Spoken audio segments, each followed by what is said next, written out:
Cette Mishnah, on nous dit Ki idarka shel Torah. Telle est la voie de la Torah. Pat bamelar tochel, ça veut dire que tu mangeras du pain avec du sel, tu boiras de l'eau à petite dose, tu coucheras sur le sol, tu mèneras une vie pénible et tu peineras dans la Torah.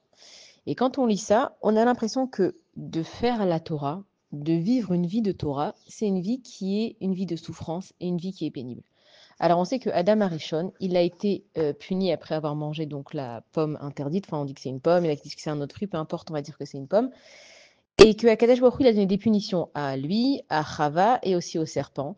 Et que une des punitions de l'homme, en fait, c'est de galérer pour trouver sa subsistance. Mais que malgré tout, tu dois étudier la Torah. Donc là, on est en train de se dire, mais alors, si la Torah, elle est tellement dure, elle est tellement triste, et j'ai pas envie d'étudier la Torah, pour moi, la Torah, je pense que c'est un kiff, ça vient directement d'Akadosh Baruch Hu.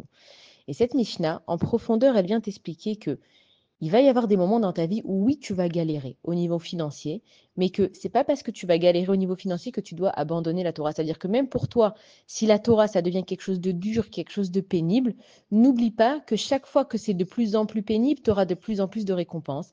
Et que celui qui étudie la Torah, malgré que c'est pénible pour lui, un jour, on lui promet qu'il pourra l'étudier dans l'opulence, qu'il pourra l'étudier comme il faut. Ça veut dire que on a tous en fait des hauts et des bas. On n'est pas, on regarde jamais ce qui se passe chez les uns et chez les autres. On a toujours l'impression que chez les autres, c'est mieux. Mais il faut savoir que tout le monde dans la vie a ses hauts et ses bas. Le monde, il est rempli d'épreuves parce qu'on est tous des juifs et que Akadosh Baruch Hu, il veut tous accorder à chacun, Kol Israël yesh lahem chelek leolam haba, il veut que tout le monde profite, donc forcément que tout le monde a des épreuves.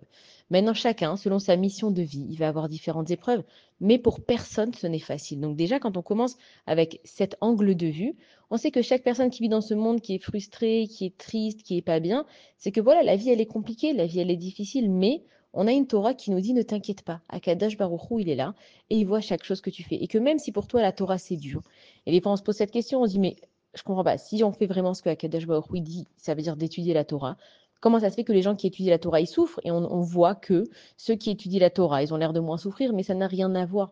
Toi, tu souffres peut-être de la subsistance de la parnassa parce que tu étudies la Torah. Et celui qui n'étudie pas la Torah, il a d'autres souffrances aussi. Chacun, il a son lot de souffrances. Ça n'existe pas. Depuis que le monde est monde, une personne qui va te dire, ah non, pour moi, tout va bien, je n'ai aucun problème, alors que ce soit la santé, l'argent, l'éducation, tout le monde a quelque chose. Seulement, chacun, il doit corriger ce qu'il a corrigé selon la mission de vie qu'il a. Et une personne qui étudie la Torah, on se dit que c'est pas seulement de juste t'asseoir et d'étudier.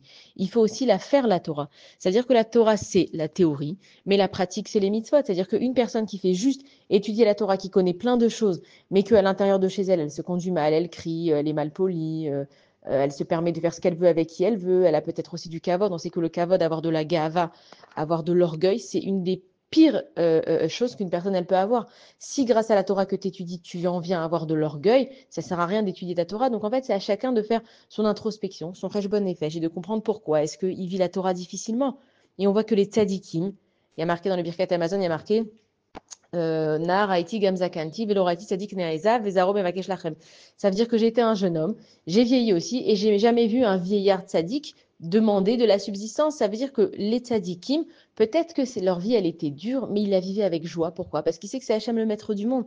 C'est Hachem qui décide de qui a quelle mission de vie. Mais ça ne me permet pas, parce que je suis telle ou telle personne et que je fais telle ou telle chose, de négliger la Torah. Et encore une fois, négliger la Torah, c'est pas seulement de l'étudier, mais c'est aussi de l'appliquer. Chacun comme il est, selon ce qui passe dans sa vie, il ne doit absolument pas négliger l'étude de la Torah. Et c'est pas parce que tu étudies la Torah qui va te manquer, ça n'a rien à voir. Bonne journée à tous.